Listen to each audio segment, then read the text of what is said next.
Sveinur Rúnar Hauksson, Hamas samtökin, hvers konar samtök eru þetta?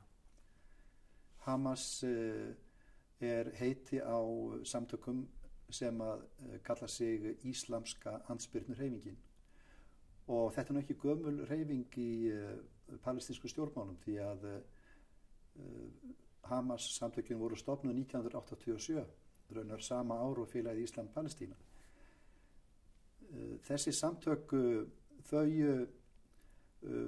nutu velvilja Bandaríkjastjórnar og Ísraels í upphafi, því að þeir sáu í þessu nýja afli einhvern aðila sem gæti staðið upp í hárinu á Arafat og frelsissamtökum Palestínu, PLO. Þeir sáu að þarna væri aðili sem væri kannski líklegur til þess að skáka þessu valdi sem að Yasser Arafat hafði, og þar með væri möguleiki á því að kljúfa þjóðina, því að þótt að oft hefði verið deilur innan PLO, þá var eiginlega flestum ljóst að Yasser Arafat var í þeirri stöðu að hann gat til dæmis samið frið og boðið upp á friðarsamninga af hálfu sinnar þjóðar. Eins og staðin er núna, þegar að þarna eru tvenn stjórnvöld við völd, annars vegar á Vesturbakkanum og hins vegar á Gaza, þá er það ljóst að það er ekki hægt að semja frið fyrir en að samið er við báða aðila. Og eins og staðin er núna, þá er það ljóst að Ísraels stjórn hefur gjörsamlega hafnað því að eiga eðlileg samskipti við stjórnvöldin á Gaza, þrátt fyrir það að þau séu lýðræðislega kjörin í sjálfu sér, eða eru allavega leifar þeirra lýðræðislega kjörnu stjórnvalda sem kosin voru til valda í janúar 2006, fyrir réttum 3 árum.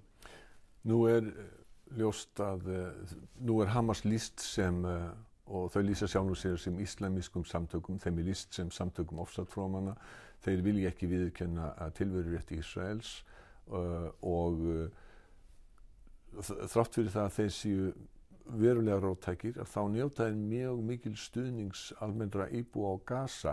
Ekki getur maður samt sem að ráðlegt að allir Gazabúar séu jafn og róttækir og samtökin eru. Hverju sæti þá þessar vinsældir þeirra? Þetta er alveg rétt, og enda ber að líta á það að samtök eins og Hamas sem að njóta fengu í síðustu kosningum 44% atkvæða, þau geta ekki verið bara samtök ofsatrúarmanna, og enda eru þau það ekki. Það eru mjög margbreytilegir hópar innan Hamas-samtakanna. Þetta eru mjög breið og víðtæk samtök sem hafa djúpa rætur meðal íbúanna, bæði á Gaza og á Vesturbakkanum eins og víðar. En öðru lagi varðandi þetta að þau viðurkenna ekki Ísraelsríki. Þessu var líka haldið fram Arafat og PLO að hann gerði það ekki, og það var alltaf í mörg ár ekki eftir að tala við Arafat af því að ekki var búið að breyta einhverju setningu eða setningarhluta í stofnskrá samtakana. Það var löngu ljóst að Arafat viðurkenndi Ísraelsríki, og það er á samhátt löngu ljóst að Hamas samtökin viðurkenna Ísraelsríki í raun. Ég átti árið 2004 þess kost að hitta að máli stofnanda Hamas samtakana, þá aldna leiðtoga, kannski var hann ekki svo aldinn, hann var bara grár eða hvíthærður og ansi merkilegu kall, og sem var mjög fróðlegt að fá að eiga viðræður við. Og hann var þá þegar búinn að koma því á hreint gagnvart sínu lið og sínum mönnum að það bæri að semja frið við Ísraels ríki á grundvelli landamærana frá 1967. Það er að segja, þarna var komin fram stefna frá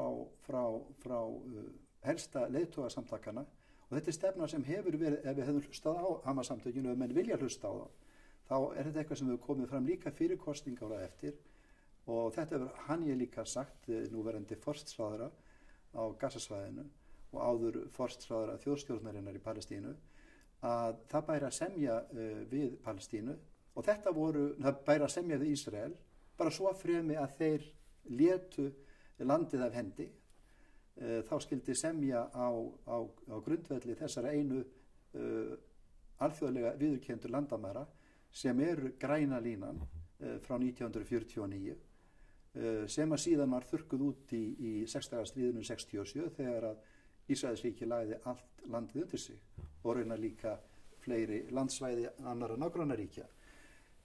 Þetta staðan að þó þeir séu einhverjir leiðtogar að einhverjum hátíðarstundum að halda ræður sem skilja megin sem svo að þeir vilja ekki viðurkenna gyðingaríkið Ísrael og hafa ekki þess vegna vilja að viðurkenna tveggjaríkja lausnina, þá er þetta allavega og ljóslega gjörbreytt frá og með kosningunum 2005 þegar að Hamas-samtökin ákveða að fara inn í pólitíkina og þar með að sníða sig að þeim veruleika og að þeim samningum eins og Oslo-samkomulagið var og aðri samningar í kjölfar þess sem mótuðu grundvöllin að því stjórnskipulagi sem þó er á herteknu svæðunum. Þess vegna var að vera að kjósa til þess að sveitarstjórna og árið eftir enn frekar þegar þeir gáfu kost á sér á löggjafarþingið og í framhaldi af því að mynda ríkisstjórn vegna þess að þeir unnu kosningarnar, þá er náttúrulega ekki mann að ræða fyrir þessi samtök en að viðurkenna Ísraelsríki. Þau eru búin að gera með því að taka þátt í þessu öllu saman. Þannig að þú segir þau séu í raun búin að viðurkenna ríkið þrátt fyrir þann bókstaf sem er í þeirra stofnskrá. Það er engin vafi á því og í mínu huga og ekki bara það þessar yfirlýsingar liggja fyrir. Þannig að þetta er ekkert annað en í raun og veru orðingilsháttur af hálfu Ísraels og annarra sem að ekki í raun hafa sýnt vilja til friðar. Því að ég átti til dæmis líka viðræðu við heilbrigðisráðherra og upplýsingaráðherra þessara stjórnarvalda sem nú eru á Gaza í östuttri heimsókn minni þegar mér var hleypt þarna inn síðast fyrir rúma ári. Þá náði ég að komast til Gazaborgar og heimsækja starfsbræður mína og geðhjálparsamtökin þarna og fleiri aðila, vini.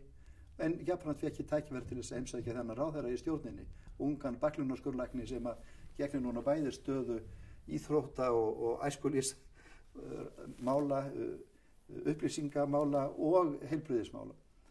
Og þetta er Dr. Naim Bassem og hann staðfesti það við mig að de facto lægi fyrir viðurkenning af hálfu stjórnvalda og Hamas-samtakana þar með á Ísraelsríki.